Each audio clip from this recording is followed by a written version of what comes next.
बिस्मिल्लाहिर्रहमानिर्रहीम। अस्सलाम वालेकुम नाज़रीन, आप यूट्यूब चैनल देख रहे हैं। मैं इमरान खान हूँ। अडयाला जेल के बाहर आज फिर धरना होगा क्योंकि आज अदालती अहकामात के बावजूद मुलाकात ना करवाने का दिन है। यानी अब तो ये हम सबको पता है कि पाकिस्तान की मिलिट्री एस्टेब्लिशमेंट ख़ास तौर पे आसिम मुनीर के अहकामात की रोशनी में मुलाकात नहीं करवाई जाएगी। यानी जब आदमी मुश्किल में होता है या प्रॉब्लम में होता है तो वो कितना फ्लेक्सिबल हो जाता है, लेकिन जैसे ही उसे ताकत मिलती है और जैसे ही उसके बाद इख्तियार आता है तो एकदम वो शख्स जो है, नॉर्मली लोगों का ये रवैया होता है कि वो शख्स साथ ही फिरौन बन जाता है, साथ ही वो शख्स जो है वो जालिम बन जाता है। यानी मैंने ये एक दफा नहीं कई दफा देखा, जैसे ही कोई डिक्टेटर प्रॉब्लम में आता है ना तो उसको जमहूरियत याद आ जाती है, वो अच्छी अच्छी बातें करता है, वो मुज़ाकरात की बातें करता है, वो हुब्बुल वतनी की बातें करता है। लेकिन जैसे ही उसे ताकत मिल जाती है और उसका अच्छा वक्त शुरू होता है या उसे ऐसा लगता है कि अब उसके लिए आसानियां हैं तो वो फिरौन बन जाता है। हमेशा डिक्टेटर यही करता है। फिर ना सिर्फ वो खुद धमकियां लगाता है, वो अपने टाउटों से भी धमकियां लगवाता है। अभी हाल ही में टाउटों ने धमकियां लगाने का नया सिलसिला शुरू किया है। कोई कुछ कह रहा है, कोई कुछ कह रहा है, ये हो जाएगा, वो हो जाएगा, ऐसे कर देंगे, वैसे कर देंगे जी। पहले तो हार्ड स्टेट थी, अब शदीद हार्ड स्टेट हो जाएगी। क्यों हो जाएगी भाई? हार्ड स्टेट करके आपने कौम का क्या बिगाड़ लिया है? या आपने कौन से झंडे गाड़ लिए? हार्ड स्टेट करके जो अब आप शदीद हार्ड स्टेट करके आप झंडे गाड़ लेंगे। यानी हार्ड स्टेट ने जो किया वो हमने देखा, हमें याद रहेगा सारी जिंदगी। खवातीन को सड़कों के ऊपर घसीटा गया, बुजुर्ग खवातीन के ऊपर तशद्दुद किया गया, बेशुमार घरों की चादर और चार दीवारी का तकद्दुस पामाल किया गया, खवातीन और बच्चों को अगवा किया गया सिर्फ आईनी तरामीम के लिए। जबरी गुमशुदगियां पाकिस्तान में बढ़ा दी गई, बेशुमार की गई, पार्लिमान पर हमला किया गया, अदलिया और मीडिया को यरगमाल बना लिया गया। और आज एक टिक्कर भी मीडिया अपनी मर्जी से अपने टीवी चैनल पे नहीं चला सकता, अखबारात अपनी मर्जी से एक खबर नहीं लिख सकते। बार बार इंसानों का कत्लेआम किया गया, साबिक वजीर आजम को और उनकी अहलिया को कैद तन्हाई में डाल दिया गया, सैकड़ों मुकदमात उन पर बना दिए गए, बहुत सारे शहरियों को गिरफ्तार करने के बाद नंगा किया गया और नंगा करके उन पर तशद्दुद किया गया, लोगों को करंट लगाए गए। जजेस बेचारे इस मुल्क में इंसाफ मांगते फिर रहे हैं। और कितना हार्ड करना है आपने स्टेट को? यानी इसके बाद तो आप चक मारें लोगों को, बस पकड़ के जो जहां से जा रहा हो उसको चक मार लें कि जनाब स्टेट बहुत हार्ड हो चुकी है, अब ये स्टेट सारों को जनाब चक मारेंगे। चक मारो फिर लोगों, या अपना मुंह जो है उससे ईंट तोड़ के दिखाओ। और कितनी स्टेट को हार्ड करना है आपने? क्या लोगों को जिंदा दरगोर करना है? वो भी करके देख ले। पाकिस्तानी अब डरेंगे नहीं, ना पाकिस्तानी डरने वाले हैं। ये आज इमरान खान साहब की बहनें दोबारा जाएंगी अडयाला जेल के बाहर क्योंकि आज मुलाकात ना करवाने का दिन है। नॉर्मली ये मुलाकात का दिन होता है अदालती अहकामात के बावजूद, और जजों को भी ना, उन्हें जजों को शर्म आ रही है, ना जजों को गैरत आ रही है, ना जजों को गुस्सा आ रहा है, ना जजों को आइन और कानून याद आ रहा है। और तीन तीन जज जो है फैसला दे रहे हैं, लिख कर दे रहे हैं कि जाओ जाके मुलाकात करो। वो जेलर वो मुलाकात ही नहीं करवाता। वैसे जेलर की तो कोई औकात नहीं है, ये तो वैसे ही इंजीनियर साहब ने जेलर की गेम उठा दी है। औकात तो उस फौजी की है जिसको ऊपर से अहकामात मिलते हैं और वो नहीं मिलने देता। फौजी कर्नल इमरान खान साहब बताते हैं ना कि वो मुलाकात नहीं करने दे रहा। तो अडयाला जेल के बाहर आज फिर धरना होगा। और ये सिर्फ वहां पे नहीं होगा। हलीमा खान ने 10,000 लोगों को बुलवाया। उन्होंने कहा जी 10,000 लोग हमारे साथ आए, उन्होंने आवाज दी है। ये उस इमरान खान की बहनों ने आवाज दी है जो इस कौम के लिए जेल काट रहा है। और ये सारे जानते हैं कि वो कौम के लिए जेल काट रहा है। इमरान खान के लिए कौन सा मुश्किल था? वो दुनिया के जिस मुल्क में चाहता, जैसी चाहता जिंदगी गुजारता, उसकी एक झलक के लिए पाकिस्तानी तरसते रहते। पूरी दुनिया में उसका बहुत बड़ा फैन क्लब है। वो सिर्फ क्रिकेट में कमेंट्रीज करता तो दुनिया की सबसे बड़ी सेलिब्रिटी बन के रहता, लेकिन उसने मुश्किल रास्ता चुना। वो अपने लोगों के लिए जेल में चला गया और जेल में जाने के बाद वो तकालीफ बर्दाश्त कर रहा है। आज वो शख्स जो कौम के लिए मार खा रहा है, उसकी बहनों ने कौम को आवाज दी है कि 10,000 बंदे आओ। ये तो उन्होंने मिसाल के तौर पे कहा, लेकिन उन्होंने कहा बड़ी तादाद में बंदे आओ। अब देखना ये है कि आज के दिन में इतनी बड़ी तादाद में बंदे वो पहुंचते हैं, नहीं पहुंचते, क्या होता है। लेकिन अहकामात तो जारी किए गए हैं पार्टी की जानिब से भी कि लब्बैक कहा जाए। अब सिर्फ पाकिस्तान में नहीं, दुनिया भर के अंदर ये एहतजाज हो रहे हैं। बरतानिया में एक मरतबा फिर यहाँ पे बर्फबारी हो रही है। पिछले 2 दिन से मैं ये विटनेस कर रहा हूँ कि रोजाना बर्फबारी होती है बरतानिया के मुख्तलिफ शहरों में। वहां पे लंदन में चाहिए, मैनचेस्टर में, बर्मिंघम में, हर तरफ बर्फबारी का मौसम है, ब्रेडफोर्ड में। तो ये एक मरतबा फिर जो बरतानिया में पाकिस्तानी शहरी हैं वो कॉन्सुलेट्स के बाहर और जो एम्बेसी है उसके बाहर धरना देकर बैठेंगे और इमरान खान साहब की बहनों के साथ, इमरान खान के साथ इजहार यकजहती करेंगे। उसके अलावा ये एक प्रोग्राम डरबन में भी हुआ साउथ अफ्रीका में, उसमें ओवरसीज पाकिस्तानियों ने बड़ी तादाद में शिरकत की और वो भी अब स्ट्रीट मूवमेंट चला रहे हैं कि ओवरसीज पाकिस्तानी भी स्ट्रीट मूवमेंट के अंदर हिस्सा लेंगे। जबकि फ्रैंकफर्ट में, ये जर्मनी का शहर है, मैं यहाँ पे गया भी था, हमने यहाँ पे एक प्रोग्राम भी किया था, बड़े एनर्जेटिक लोग हैं, तो वहां पे जो पाकिस्तानी शहरी हैं वो भी इकट्ठे होके जर्मनी में जो पाकिस्तान की कॉन्सुलेट है उसके बाहर फ्रैंकफर्ट में एहतजाज करने के लिए जा रहे हैं। तो ये जनाब आज के जो प्लान्ड एहतजाज हैं वो ये है सारे के सारे। अब नाज़रीन, वज़ीर आला खैबर पख्तूनख्वा का जो दौरा होने जा रहा है सिंध का, उसके हवाले से भी कुछ डाटा आ गया है। ये दौरा किस नौयत का है मैं आपको बता देता हूं। ये 9 जनवरी को शुरू होगा, 4 दिन का दौरा है। 9 जनवरी को सुबह 9 बजे वाली फ्लाइट है और इस्लामाबाद से कराची जाएंगे और ये 9 बजे से 11 बजे 2 घंटे की फ्लाइट होती है। 12 बजे से 3 बजे तक इंसाफ हाउस में उनकी मुलाकातें हैं। 3:15 बजे जो है वो, उसके बाद FPCCI से मुलाकात, फिर 4:30 बजे मीट दी प्रेस, कराची प्रेस क्लब जाएंगे, प्रेस के जितने भी सहाफ़ी हैं उनसे वो मुलाकातें करेंगे। उम्मीद करता हूं कि जो लाहौर में अजीबोगरीब किस्म के लोगों को सहाफ़ियों के भेस में भेजकर बदतमीजी करवाई गई, कराची के जो जर्नलिस्ट हैं वो बड़े सीनियर, बड़े अच्छे जर्नलिस्ट हैं, वो इस बात का ख्याल रखेंगे। दूसरा, 5:45 बजे एक और इवेंट है जिला साउथ स्ट्रीट मूवमेंट का, फिर 7:30 बजे जिला कोरंगी में जाएंगे, वहां पे स्ट्रीट मूवमेंट है, फिर कैदियों से मुलाकात करेंगे रात को, और फिर जिला मलीर के अंदर स्ट्रीट मूवमेंट है। अगले दिन ये काफिला हैदराबाद की तरफ जाएगा और कराची से हैदराबाद तक के लिए एक रैली निकलेगी सुबह 9:30 बजे और इसमें मुख्तलिफ लोग इस्तकबाल करेंगे। फिर कोटरी के अंदर एक स्ट्रीट मूवमेंट है, हैदराबाद हाई कोर्ट बार से खिताब है, हैदराबाद प्रेस क्लब के अंदर जाके सहाफियों से खिताब है, फिर स्टेक होल्डर्स राउंड टेबल है, फिर पार्टी इजलास है इंसाफ हाउस हैदराबाद के अंदर, फिर ISF कन्वेंशन है, फिर हैदराबाद में स्ट्रीट मूवमेंट है, फिर सिंध काबीना का इजलास है और इसके बाद जनाब रात को कराची वापसी है। फिर एतवार को कराची में 11 जनवरी को जो प्रोग्राम है सुबह 11 बजे डिस्ट्रिक्ट सेंट्रल की इनकी एक नशिस्त है तमाम मुद्देदारों के साथ। फिर जिला कैमाड़ी में स्ट्रीट मूवमेंट, जिला वेस्ट में स्ट्रीट मूवमेंट, मज़ार कायद पे हाजिरी और वहां पे आवाम से खिताब है। यहाँ पे उम्मीद की जा रही है बड़ी तादाद में लोग आएंगे। 4:30 बजे का वक्त रखा गया है शाम का। 6:30 बजे जो है वो इजलास है दोबारा से, और फिर यूथ विंग स्ट्रीट मोबिलाइजेशन है, फिर जिला ईस्ट मीडिया इंटरेक्शन है, एक और भी मीडिया के साथ इंटरेक्शन है इनकी। तो ये जनाब एक और दिन है और फिर जो आखिरी दिन है 12 जनवरी का Sindh high court bar association से खिताब करेंगे और उसके बाद वापस आएंगे। ये बड़ा तगड़ा प्रोग्राम है। इतनी सियासत तो जरदारी ने और बिलावल ने, ये दोनों बाप बेटे ने पिछले कई सालों में नहीं की जितनी सियासत एक दिन के अंदर सिंध में ये सुहेल अफरीदी करने जा रहे हैं। देखिए, जब लोग आपके साथ होते हैं फिर आपके पास बड़ा मार्जिन होता है, फिर आप खुल के पॉलिटिक्स करते हैं। लोग आपके साथ ना हो फिर आपने क्या पॉलिटिक्स करनी है, फिर आपने पॉलिश करनी है। पॉलिटिक्स तो बस बराए नाम ही होती है। नादरीन, ये एक और खबर है और पाकिस्तान तहरीक इंसाफ के लोग इस पे एहतजाज कर रहे हैं। लोग ये कह रहे हैं कि जो सेनेटर फौजिया अरशद साहिबा है उनका नाम पॉलिटिकल कमेटी में डाल दिया गया। वो कहते हैं ये खातून पाकिस्तान तहरीक इंसाफ को छोड़ गई थी और ये खातून जो है वो PTI को बहुत बुरा भला भी कहा 9 मई के हवाले से इन्होंने।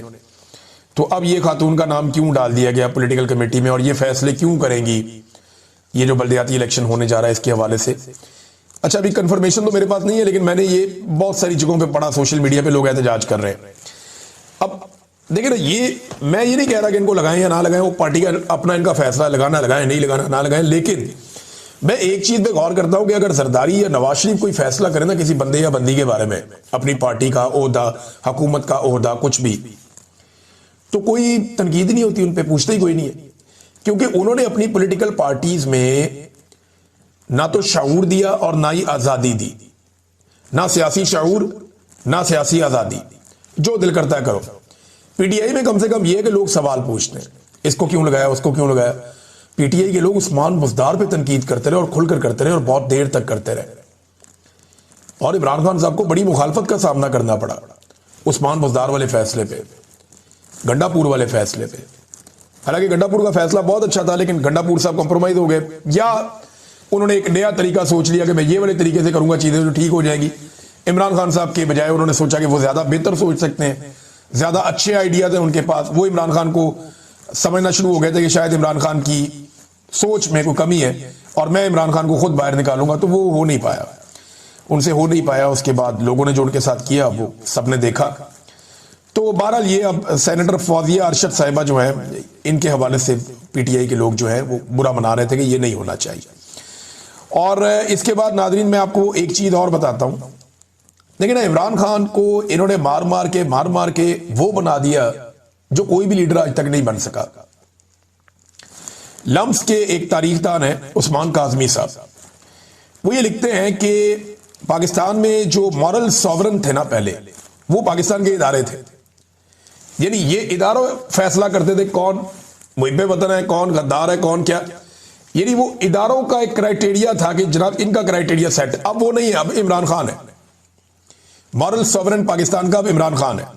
नेशनलिज्म पहले इदारों के साथ जोड़ी जाती थी कि अगर आप कौम परस्त हैं, मुहिब्बे वतन है, तो आप इदारों के साथ हैं, तो फिर आप हैं, वरना नहीं है। अब ऐसा नहीं है, अब इमरान खान के साथ जुड़ती है। अब बंदूक भी है इदारों के पास, ताकत भी है, बजट भी है, तादाद भी है, इख्तियार भी है, हुकूमत भी है, लेकिन फिर भी वो नेशनलिज्म उनके साथ नहीं जुड़ती, वो इमरान खान के साथ जुड़ती है। और ये रियलिटी है, अब इसको माने या ना माने, आज के दिन की रियलिटी यही है। कल क्या होगा आप नहीं जानते, लेकिन आज के दिन तक यही एक रियलिटी है। इमरान खान साहब ने महमूद अचकज़ई साहब को अगस्त में नॉमिनेट किया था, नामजद किया था अपोजिशन लीडर के तौर पे, और अयाज सादिक साहब बहुत बुरी तरह फंसे हुए क्योंकि एस्टेब्लिशमेंट एनओसी नहीं दे रही।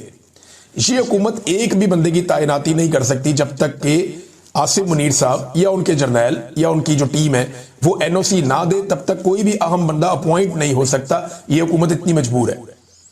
अब अयाज सादिक साहब लगाना भी चाहे तो वो लगा नहीं सकते।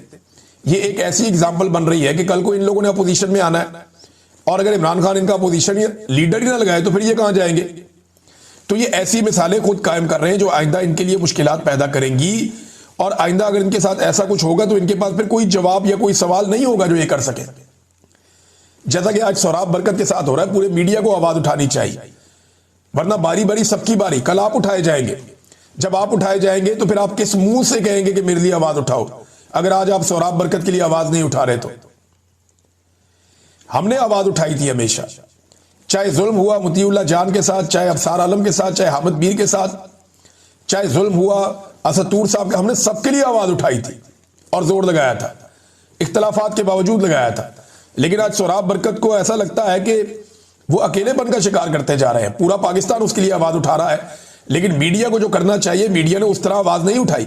40 दिन हो गए हैं उनकी कैद को, बार बार उनकी समात आती है, कभी वो कहते हैं रिकॉर्ड नहीं है, कभी जज कहते हैं मैं नहीं सुन सकता, अब जज कहते हैं छुट्टियों के बाद सुनेंगे, फिर एक हफ्ते की डेट दे दिए।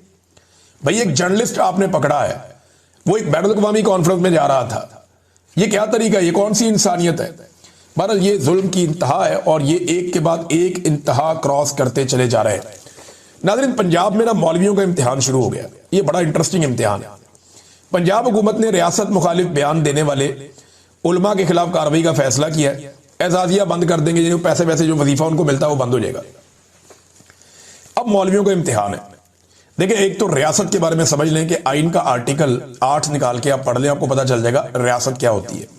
कोई इदारा या कोई शख्स रियासत नहीं होता। तो अगर मौलवी तनकीद करना चाहे वजीर आजम पे या आर्मी चीफ के या उसके किसी एक्ट के ऊपर, तो ये रियासत के ऊपर तनकीद नहीं है, ना किसी इदारे के ऊपर तनकीद है। तो अब देखना यह है कि मौलवी रियासत के वफादार हैं या फिर हुक्मरानों के वफादार हैं। वजीफा खोर मौलवी ये लोग हैं, देखे ना, इनको समझना पड़ेगा कि जालिम हुक्मरान के सामने कलमा हक कहना, ये मौलवियों ने हमें ज्यादा बताया ना, ये इस्लाम तो हमें मौलवियों ने पढ़ाया, और ये हदीस है जालिम हुक्मरान के सामने कलमा हक कहना, ये बड़ा अफजल जहाद है। तो मौलवी अब ये जहाद करते हैं या नहीं करते। देखें, ये जो वजीफे का पैसा है ना, ये कोई हुकूमत अपनी जेब से नहीं दे रही, ये कोई शरीफ खानदान, जरदारी खानदान या आसिम मुनीर साहब अपनी जेब से नहीं दे रहे। ये सरकार का पैसा है, ये आपका अपना पैसा है, और अगर ये पैसा आपको ये दे रहे हैं तो आप ही का पैसा आपको वापस कर रहे हैं। और ये पैसा कोई ये खुशी से नहीं दे रहे, मजबूरी से दे रहे हैं।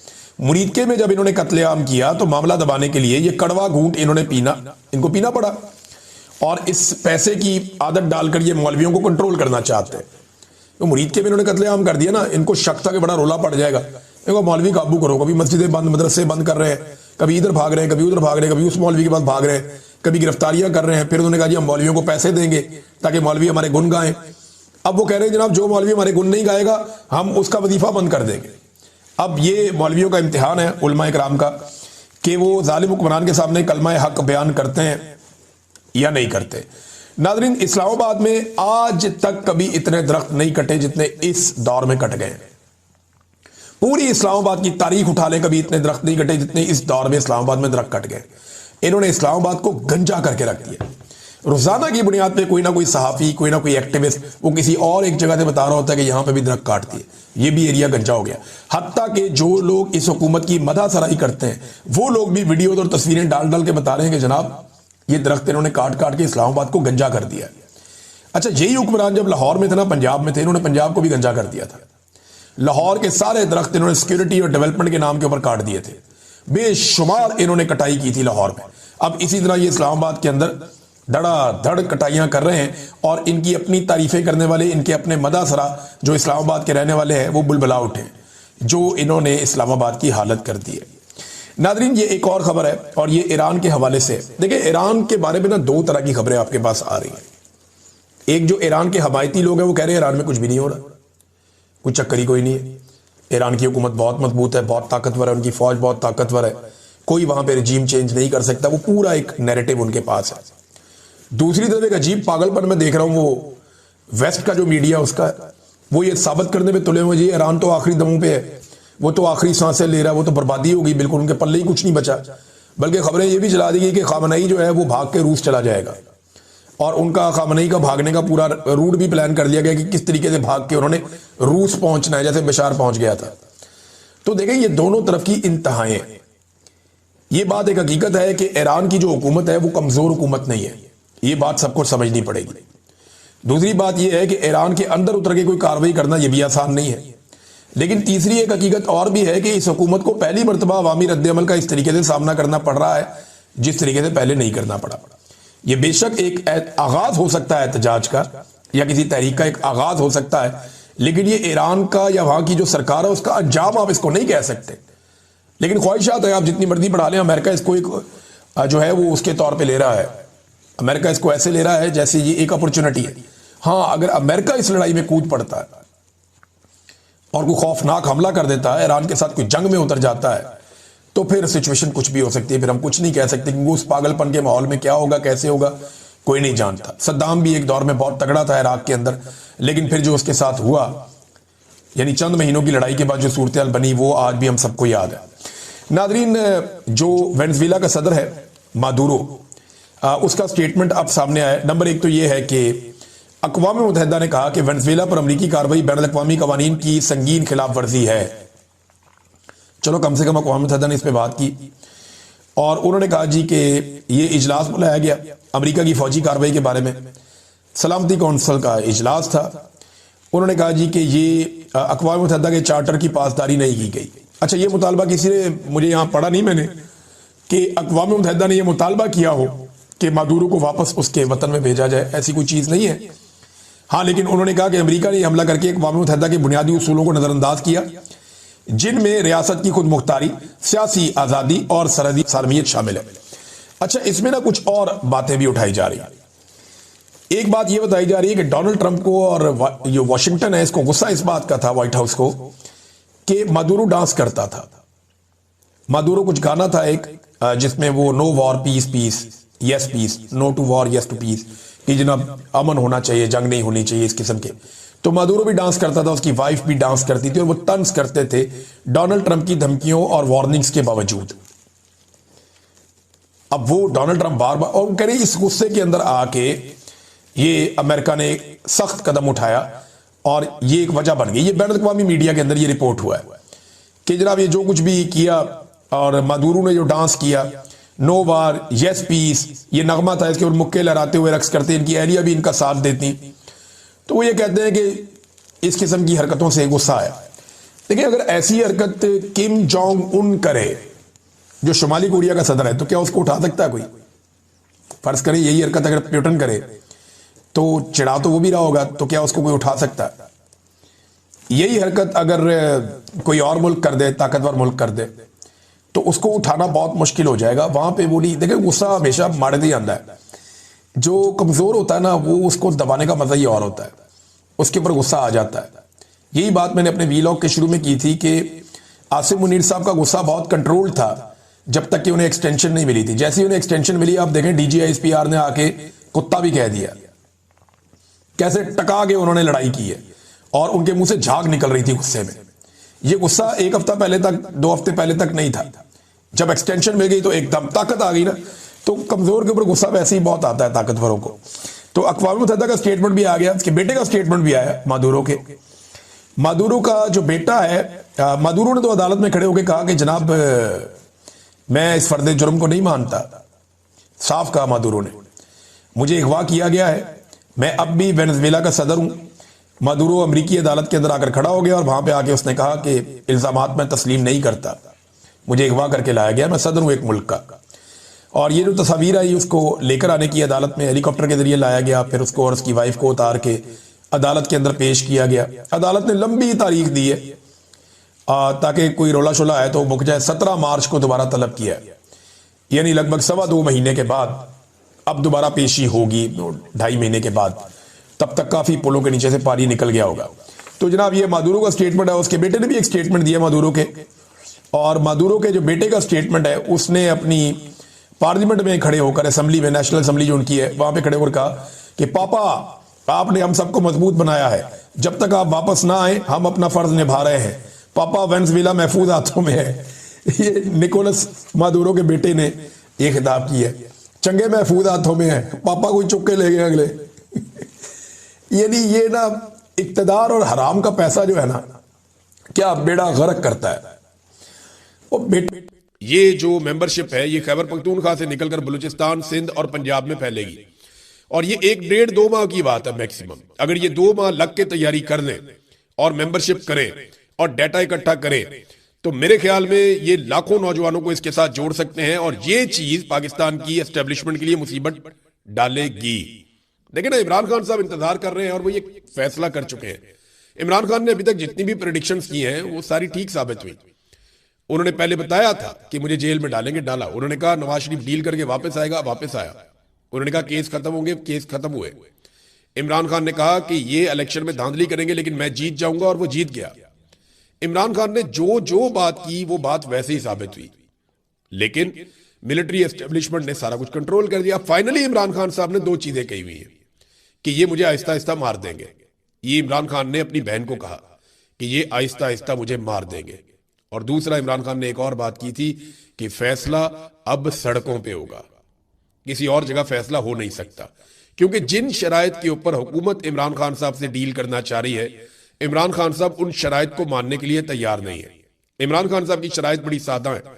वो ये कहते हैं कि आप जो 9 मई है, 26 नवंबर है, आप इसके ऊपर एक जुडिशियल कमीशन बनाएं और फैसला करें कि ये कैसे हुआ।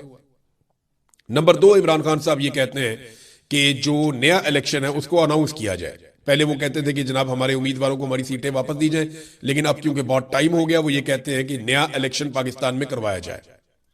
अब ये वो चीजें हैं जिससे तो इमरान खान साहब विन कर जाएंगे, और ये हुकूमत इन चीजों को किसी सूरत भी बर्दाश्त नहीं कर सकती। तो इन्हें